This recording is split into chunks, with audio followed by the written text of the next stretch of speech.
الحمد لله رب العالمين، والصلاة والسلام على سيد الأنبياء والمرسلين محمد وعلى آله وأصحابه أجمعين. أما بعد، فأعوذ بالله من الشيطان الرجيم. بسم الله الرحمن الرحيم. ما أصابكم من مصيبة فبما كسبت أيديكم ويعفو عن كثير. صدق اللہ العظیم. آج ان حالات میں ہم اور آپ جس طرح کی مشکلات سے دوچار ہیں، چاہے وہ اجتماعی مسائل ہوں، پوری قوم، پوری ملت بحیثیت امت، بحیثیت ملت کے عجیب و غریب طرح کی مشکلات سے دوچار ہے. ایک مصیبت جاتی نہیں کہ دوسری آ جاتی ہے. اسی طرح ذاتی مسائل، انفرادی معاملات، گھریلو مسائل، جدھر آپ دیکھیں حالات مشکل ہیں. ان مشکلات سے نکلنا اس کی کوئی شکل بظاہر نظر نہیں آتی ہے. تو کیا اللہ تعالیٰ نے ان حالات سے نکلنے کے لیے ہماری کوئی رہنمائی کی ہے؟ کیا قرآن اور احادیث کے اندر ان مشکلات سے نجات پانے کے لیے کوئی راستہ بتایا گیا ہے؟ یقیناً مشکلات سے نکلنے کے راستے موجود ہیں. ہمیں چند باتوں کو سمجھنا ہے. سب سے پہلی بات یہ ہے کہ اللہ تعالیٰ نے ہمارے لیے زندگی کے کئی مرحلے رکھے ہیں. کہنے کے لیے ایک زندگی ہم یہ جی رہے ہیں، اور اس کے بارے میں ایک بڑی جماعت کا بڑا طبقہ وہ ہے جو یہ عقیدہ رکھتا ہے کہ یہی زندگی ہے، اس کے بعد نہیں. لیکن ایک مسلمان کا عقیدہ یہ ہے کہ اس کے بعد میں ایک زندگی اور ہے. قبر کی بھی زندگی ہے، حشر کی بھی زندگی ہے. غرض یہ کہ آگے کے مرحلے ہیں، لیکن ان مرحلوں سے پہلے یہ جو زندگی جس کو ہم جی رہے ہیں، اس زندگی میں مشکلات ہیں. اللہ تعالیٰ نے قرآن کریم میں فرمایا لَقَدْ خَلَقْنَا الْإِنسَانَ فِي كَبَدٍ. یہاں جو ہم نے انسان کو پیدا کیا ہے، ایسے ڈھنگ سے پیدا کیا فی کبد، بہت سی مشکلوں میں گرا ہوا ہے. پیدا ہونے سے لے کر مرنے تک طرح طرح کے حالات سے گزرنا ہے. کبھی معیشت کے مسائل ہوں گے، روزگار کے مسائل ہوں گے، کبھی اولاد پریشان کرے گی، کبھی گھریلو مسائل میں آپ الجھیں گے، کبھی وہ لوگ آپ کی مشکلات کا ذریعہ بنیں گے جن سے آپ کا کوئی تعلق ہی نہیں ہے. کبھی آپ ان کو نہیں جانتے ہیں، نہ وہ آپ کو جانتے ہیں، لیکن آپ کے لیے مسائل تو پیدا ہوں گے. ایسی زندگی چاہیے جس میں کوئی پریشانی نہ ہو، کوئی پریشان کرنے والا نہ ہو، کوئی الجھن ذہنی طور پر نہ ہو. ایسی زندگی آخرت کی ہے. جب بندہ مومن دنیا سے رخصت ہوگا، اللہ کی طرف سے جنت میں جانے کا اعلان ہو جائے گا، جنت میں وہ جا رہا ہوگا، حساب کتاب ختم ہو چکا ہوگا، تب اس کی زبان پر جو الفاظ ہوں گے ان کو قرآن نے ذکر کیا ہے. الحمدللہ الذی اذھب عنا الحزن. تمام تعریفیں اللہ کے لیے ہیں جس نے سارے رنج و غم کو دور کر دیا، ساری الجھنیں اذھبا، ختم کر دی. آج کے بعد کوئی الجھن ہے ہی نہیں، آج کے بعد کوئی پریشانی ہے ہی نہیں. تو وہ زندگی ایک آگے کی زندگی ہے جس کے لیے ہم سب کسی نہ کسی درجے میں محنت کرتے ہیں. تھوڑی بہت جیسی بھی ہوتی ہے عبادت کرتے ہیں، اللہ پر ایمان رکھتے ہیں. تو وہ ایک مرحلہ ہے جس کے لیے کوششیں ہیں. لیکن اس سے پہلے جس حالات میں ہم ہیں وہ حالات تو آئیں گے، وہ مشکلات تو آئیں گی. اپنے ذاتی مسائل میں بھی پھنسنا ہوگا، اجتماعی مسائل میں بھی پھنسنا ہوگا. لیکن پھنسنے کا مطلب مایوس ہونا نہیں ہے. حالات میں گرنے کا مطلب امید کو ختم کر دینا نہیں ہے. حالات میں گرنے کا مطلب اپاہج ہو جانا بھی نہیں ہے. ہاتھ پر ہاتھ رکھ کر کے بیٹھ جائیں کہ بس اب تو کچھ ہوگا نہیں. اور حالات میں گرنے کا مطلب جذبات کا بھڑک جانا بھی نہیں ہے. حالات یہ نہیں ہے کہ یہ تو ہم کچھ کر نہیں سکتے ہیں، اور یہ کچھ کر سکتے ہیں تو اگلے ہی آدھے پون گھنٹے کے اندر، 1 گھنٹے کے اندر ہم دنیا کا تختہ پلٹ کر کے رکھ دیں گے. یہ حل نہیں ہے. مشکلات آئیں، ان مشکلات کے اندر ہمیں غور کرنا ہے، اپنے آپ کو سمجھنا ہے کہ ہم کس راستے پر چلے کہ ہم یہاں آ گئے. اللہ تعالیٰ نے صحابہ کو غزوہ بدر میں بڑی کامیابی دی، ایسی کامیابی کہ اس کو قرآن نے کہا یوم الفرقان. وہ ایسا دن ہے جس نے حق اور باطل کو بالکل الگ کر دیا. مٹھی بھر آدمی جن کے پاس لڑنے کا سامان نہیں ہے، 8 تلواریں ہیں اور کچھ بھی نہیں ہے، آدمی بھی تھوڑے ہیں، 1/3 کا فرق ہے، اور وہ بھی اس ارادے سے نہیں گئے ہیں کہ مقابلے کے لیے جانا ہے. ان حالات میں جب وہ گئے ہیں تو اللہ نے ایسی عزت، ایسی سربلندی عطا کی کہ عرب کے اندر ایک شور بپا ہوا کہ یہ کیسے ہو گیا. یہ نمایاں کامیابی، کھلی ہوئی فتح اللہ تعالیٰ نے عطا کی. لیکن اس کے اگلے ہی سال حالات ایسے پلٹے غزوہ احد میں کہ صحابہ مشکلات سے دوچار ہو گئے. پہلے کامیابی ملی لیکن بعد میں پھنس گئے. اللہ تعالیٰ نے ان حالات کو قرآن میں ذکر کیا تو کیا کہا؟ اولما اصابتکم مصیبت قد اصبتم مثلیھا. آج جس مشکل میں تم پھنسے ہو، آج جن حالات میں تم گھرے ہو، یہ بتاؤ اس سے زیادہ بہترین حالات میں ہم نے پہلے تمہیں نہیں رکھا تھا. جو مشکل آج تمہارے اوپر آئی ہے اس کے 2 گنی مشکل ان لوگوں پر نہیں آئی تھی. غور کرو، غزوہ بدر میں ان لوگوں کے 70 قیدی بھی بنے تھے اور 70 دنیا سے رخصت ہوئے تھے، اور غزوہ احد میں صرف 70 شہید ہوئے تھے. اللہ نے اس حالت کو یاد دلایا. ان کو تو تمہارے سے ڈبل صدمہ پہنچا تھا، کیوں پریشان ہوتے ہو؟ حالات ہیں، مشکل ہے، لیکن اس مشکل میں پہلے تو یہ سبق حاصل کرو کہاں سے آئی ہے، کیوں یہ ہوا، کیوں تم ان حالات میں پھنس گئے، کہاں غلطی ہوئی. اللہ کے رسول صلی اللہ علیہ وسلم کے ایک حکم کو چھوڑنے کی وجہ سے، ایک جماعت کے، چھوٹی سی جماعت کے چند افراد کے چھوڑ دینے کی وجہ سے ان حالات میں گھرے ہو. لیکن وہی اسی آیت کے اندر اللہ کہہ رہا ہے قُلْتُمْ أَنَّا هَذَا، کہہ رہے ہو کہ یہ حالات ہم پر کیوں آئے؟ ہم تو اللہ کا نام لیتے ہیں، ہم تو اللہ کے دین کا کلمہ پڑھتے ہیں، ہم تو اللہ کے رسول صلی اللہ علیہ وسلم کو سچا رسول مانتے ہیں، آپ کی بتائی گئی تعلیمات کو سچی اور برحق مانتے ہیں، آپ کے کیے گئے وعدوں کو سچا جانتے ہیں، اور ان وعدوں میں ہے کہ اللہ مومنین کی مدد کرتا ہے. تو یہ حالات کیوں آئے ہیں؟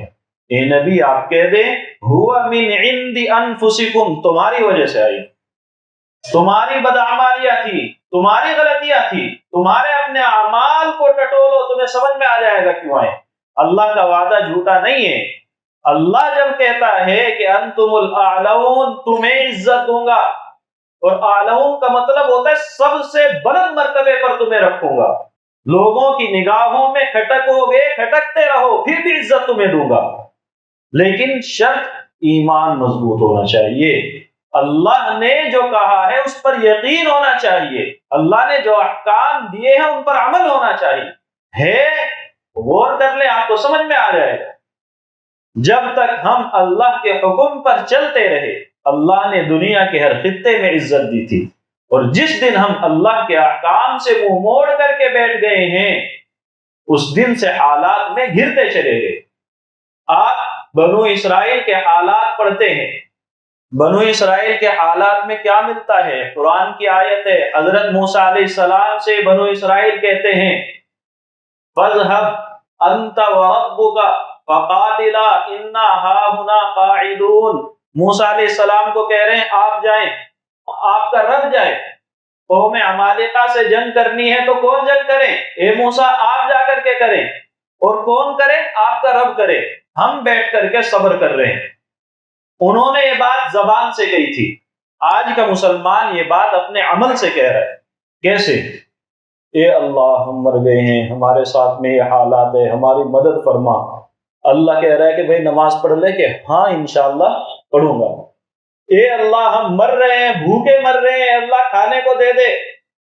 اللہ جب ہمیں کہتا ہے اس کے جواب میں کہ اے بندے حرام کھانا چھوڑ دے، حلال میں دوں گا، کہ ہاں انشاءاللہ اگر میں نے یہ کاروبار ابھی بند کیا تو پھنس جاؤں گا، اگلے سال سے پکا وعدہ. حرام کھانے کو اللہ کہے نہیں کریں گے، حرام بولنے کو اللہ کہے نہیں مانیں گے. اللہ کہے میری عبادت کر لو، میرے سامنے جھک جاؤ، انشاءاللہ اگلے سال سے پکا شروع کریں گے. ایک طرف عمل جہاں جہاں اللہ کا حکم آ رہا ہے اس کو چھوڑتے ہوئے چل رہے ہیں، اور پھر ساتھ میں کہتے ہیں اے اللہ تو حفاظت فرما. یقیناً فریاد اللہ سے ہوگی، یقیناً دعا اللہ سے ہوگی، یقیناً مدد اللہ کی آئے گی. لیکن کیسے؟ بالکل وہی شکل ہے. بنو اسرائیل نے زبان سے کہہ دیا تھا کہ ہم اللہ کے حکم پر عمل نہیں کریں گے. عمل یہ تھا کہ موسیٰ علیہ السلام کے ساتھ چلتے. ہم نے اپنے عمل سے کہا ہے. شکر ہے کہ زبان پر یہ بات نہیں آئی ہے، لیکن عمل میں ہم بھی پیچھے نہیں ہیں. اللہ کہتا ہے اس نظام کو، دنیا کا جو پورا نظام ہے اکیلا چلاتا ہوں. اللہ کا دعویٰ ہے اور سچا دعویٰ ہے، دلیل بھی ہے. اللہ فرماتا ہے لو کان فیہما آلہۃ الا اللہ لفسدتا. اگر ایک کے علاوہ کتنے بھی خدا ہو جاتے، اللہ کے علاوہ 2 ہوتے، 4 ہوتے، 10 ہوتے، جتنے بھی خدا ایک کے علاوہ ہوتے، یہ نظام چل ہی نہیں سکتا. کیوں؟ کیونکہ جس کے پاس پاور ہوتا ہے وہ شرکت برداشت نہیں کر سکتا ہے. کسی بھی ملک کے اندر 2 PM بن جائے ممکن نہیں ہے. ایک کو نیچے والا عہدہ ملے گا، دوسرے کو اوپر کا ملے گا. صدر مملکت راشٹرپتی ایک ہوگا، 2 نہیں ہوں گے. آپ خود اپنی عقل سے اگر میں یہ کہوں آپ کی بیٹی جس آدمی کے نکاح میں ہے، کیوں ہے نکاح میں؟ شریعت نے اس کو اختیار دیا ہے. نکاح کا رشتہ اللہ نے بنایا ہے، آپ خوش ہیں. لیکن جب کہا جائے گا کہ آپ کا داماد دوسری بیوی سے، دوسری عورت سے نکاح کر رہا ہے، آپ کے دل پر آرے چلتے ہیں. جبکہ جس شریعت نے اس کو پہلے نکاح کی اجازت دی تھی، جس شریعت کی اجازت کی بنیاد پر آپ کی بیٹی اس کے نکاح میں ہے، اسی شریعت کے حکم کے مطابق وہ دوسرا نکاح کر رہا ہے، آپ اس کو برداشت نہیں کر رہے ہیں. کیوں؟ بیٹی کے پاس جو پاور ابھی ہے اس گھر کے اندر وہ بعد میں باقی نہیں رہے گی، شرکت آ جائے گی. تو آپ اپنے ذاتی خونی رشتے کے اندر اس کو برداشت نہیں کرتے ہیں. آپ کے گھر میں آپ کا بیٹا جو بالغ ہو چکا ہے، آپ کی مرضی کے خلاف کوئی حکم چلانا چاہتا ہے، آپ کو غصہ آتا ہے. کیوں آ رہا ہے؟ کیونکہ میرے حکم کے اندر شرکت برداشت نہیں ہے. آپ جہاں تک چلے جائیں گے دنیا کا نظام یہ کہتا ہے جس کے پاس پاور ہوگا وہ اپنے برابر میں دوسرے کو کھڑے ہونے کو برداشت نہیں کرے گا. اور پھر ہم اطمینان سے کہتے ہیں کہ ہاں مسئلہ تو یہی ہے کہ خدا خدا ہے، وہ ہمیں پیدا کرنے والا ہے، لیکن جب کاروبار نہیں چل رہا ہے تو فلاں کے پاس جانے سے بھی مسئلہ حل ہوتا ہے. کدھر سے شرک آیا؟ جب اللہ نے کہا ہے کہ روزی میں دیتا ہوں، پیدا میں کرتا ہوں، روزی تنگ میں کرتا ہوں، کشادہ میں کرتا ہوں. اللہ جب صدور رزق لمن یشاء ویقدر. تمہاری روزی کے اندر وسعت آئے گی میری طرف سے آئے گی، روزی تنگ ہو جائے گی میری طرف سے ہوگی. اگر بھوکا مرنا پڑے گا میں ماروں گا، اور اگر تمہارے ہاتھوں 50 لوگوں کو رزق پہنچائے گا تو اس کا انتظام بھی میں کروں گا. اگر خدا کا یہ دعویٰ ہے اور خدا کا یہ پیغام ہے اور آپ جب یہ بات سنتے ہیں تو کہتے ہیں کہ صحیح ہے، تو پھر کیسے کہتے ہیں کہ میرے اولاد نہیں ہو رہی ہے تو فلاں کے پاس جا کر کے اولاد ملے گی؟ کدھر ہے توحید؟ توحید پر دعویٰ کرنے والے مسلمان آج توحید پر باقی نہیں ہیں. آپ کے ساتھ 2 مرتبہ کاروبار میں دھوکہ ہو گیا، 4 مرتبہ ہو گیا، 5 مرتبہ ہو گیا، حد ہو گئی ہے. خدا سے اتنے دنوں سے مانگ رہا ہوں، آج فلاں کے پاس بھی جا کر کے دیکھتا ہوں، وہ بھی تو اللہ کا ولی ہے. جب آپ کی زبان پر یہ الفاظ آ گئے تو آپ غور کریں کہ آپ کا ایمان کدھر ہے. جب روزی دینے والا خدا ہے تو آج اگر وہ نہیں دے رہا ہے 1 سال کے بعد دے گا تو بھی وہی دے گا. کدھر ہے یہ ایمان؟ آج مشکل میں ہم پھنسے ہوئے ہیں، ہر طرف سے حالات میں گرے ہوئے ہیں. لیکن ان حالات سے بدلنے کا، ان حالات سے نکلنے کا راستہ اگر ملے گا تو وہی اللہ دے گا. یہ ایمان کیوں نہیں ہے؟ کیوں ذرا ذرا سے حالات میں آتے ہی غیروں کے سامنے گردن جھک رہی ہے؟ اور جھکنا نہیں ہے، اس طرح سے عمل ہوتا ہے جیسے ہم عبادت اس کی کر رہے ہیں. تو جب شرک آئے گا تو پھر امن نہیں آئے گا۔ اللہ نے فرمایا الذین آمنوا ولم یلبسوا ایمانہم بظلم اولئک لہم الامن۔ امن چاہیے تو کیا چاہیے؟ ایمان ہو اور اس ایمان کے اندر شرک نہ ہو۔ شرک کا مطلب یہ نہیں ہوتا ہے کہ آپ باقاعدہ جا کر وہاں نمازیں اس کی پڑھیں۔ شرک کا مطلب یہ نہیں ہے کہ اس کے سامنے ماتھا ٹیکیں گے تو شرک ہے۔ الدعاء مخ العبادہ، اللہ کے رسول کا فرمان ہے، عبادت کی جڑ ہے، مغز ہے کیا؟ دعا۔ تو جب آپ اللہ کے علاوہ دوسرے سے دعا کر رہے ہیں، دعا کا مطلب کیا ہے؟ ضرورت مانگنا، یہی تو دعا ہے۔ تو جب اللہ کے علاوہ دوسرے سے آپ اپنی ضرورت مانگ رہے تو اس کی عبادت کر رہے ہیں، اور جب عبادت کر رہے ہیں عبادت میں شرک، یہی تو شرک ہے جس کے اندر امن نہیں آئے گا۔ جب آپ کی عبادت کا حصے دار خدا کے علاوہ بھی کوئی ہے تو پھر ایمان کہاں ہے؟ اللہ کا وعدہ حق ہے کہ جو کوئی اللہ پر ایمان رکھے گا عزت اس کو دے گا، لیکن ہمارا ایمان اس درجے میں ہے کہ نہیں؟ تو پہلا مسئلہ یہ ہے کہ ہم غور کر لیں ہمارے اندر ایمان کدھر ہے، ہمارا ایمان کتنا مضبوط ہے۔ دوسرا مسئلہ یہ ہے کہ ایمان کے ساتھ عمل بھی درکار ہے۔ تنہا ایمان کافی نہیں ہے، اللہ یقیناً جنت دے گا۔ جس کے دل میں ذرہ برابر ایمان ہوگا وہ جنت میں جائے گا، خدا کی اور اس کے رسول کی گارنٹی ہے۔ لیکن کب؟ جہنمی جہنم میں جا چکے ہوں گے، مومنین اور مومنات ایمان والے بھی جو گنہگار ہوں گے جہنم میں پڑے ہوئے ہوں گے۔ اب جو اللہ کے نیک بندے ہیں، صدیقین ہیں، شہداء ہیں، علماء ہیں، حفاظ ہیں، اللہ کے ولی ہیں، وہ سفارشیں کریں گے۔ انہوں نے سفارش کی، اللہ نے بخش دیا۔ انبیاء کی سفارشیں ہوں گی، انبیاء نے سفارشیں کی، انہیں بھی بخش دیا۔ اس کے بعد اللہ کے رسول کی سفارش پر بے شمار جہنمی جہنم سے نکلیں گے۔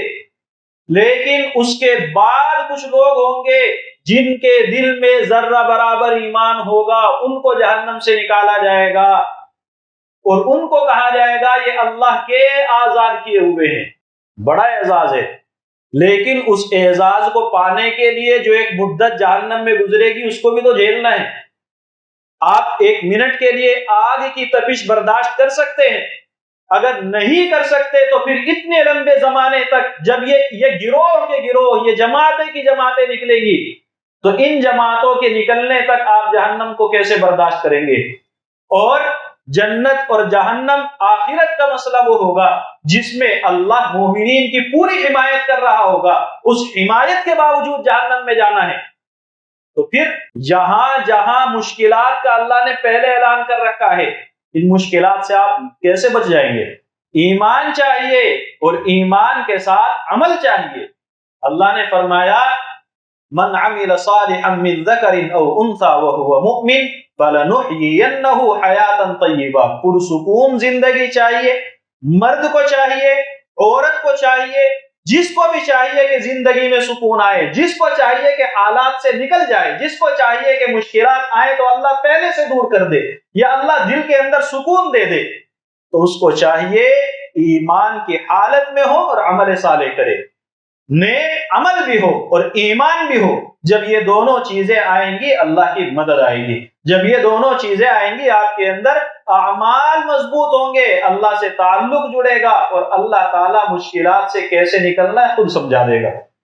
آپ کی زندگی ایسی زندگی ہو جو اللہ کے بھی قریب ہو اور ایسی زندگی ہو جو بندوں کے بھی قریب ہو۔ آپ دنیا سے جائیں اس حالت میں جائیں کہ لوگ شکر نہ کر رہے ہو کہ اچھا ہوا دفع ہو گیا۔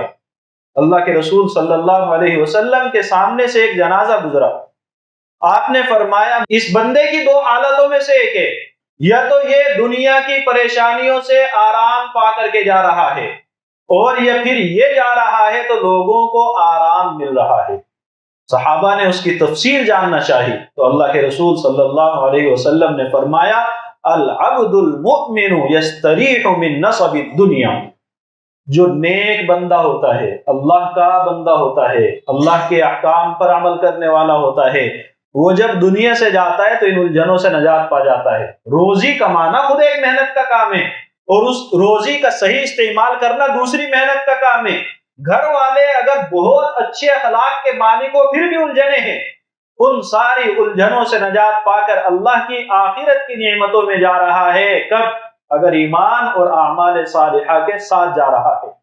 والعبد الفاجر یستریح منہ العباد والبلاد والشجر والدواب، اور جو بندہ اللہ کے احکام کے خلاف ہوتا ہے، اللہ کی نافرمانیوں میں ڈوبا ہوتا ہے، اللہ کے احکام کی جس کو پرواہ نہیں ہے، اس کے جانے سے بندوں کو سکون ملتا ہے۔ چھوٹی سی بات تھی، بندوں کو سکون ملتا ہے جو آس پاس ہے۔ اس سے آگے بڑھ کر اللہ کے رسول نے فرمایا کہ اس کے جانے سے علاقوں کے اندر امن آتا ہے، والبلاد، پورے کے پورے علاقوں میں امن آتا ہے۔ کیوں امن آتا ہے؟ اگر وہ خود ڈائریکٹ کسی کو تکلیف پہنچا رہا تھا تو اس کے جانے سے امن ہے، اور اگر کسی انسان کو تو تکلیف نہیں دے رہا تھا، بس اس خوش فہمی میں تھا کہ میرا معاملہ اللہ کے ساتھ ہے، تو جہاں نافرمان اور اللہ کے باغی رہتے ہیں اس سرزمین کے اندر اللہ کی رحمتیں مشکل سے آتی ہیں۔ تو اس کے جانے سے اللہ کی رحمتیں آئیں گی، اور آگے بڑھ کر علاقوں میں امن، لوگوں میں امن اس کے جانے سے۔ والشجر، درختوں کو امن ملتا ہے، جانوروں کو امن ملتا ہے، کس کے جانے سے؟ ایسا بندہ جو اللہ کے احکام کا باغی ہوتا ہے، اس کے جانے سے ان سب چیزوں کے اندر امن آتا ہے۔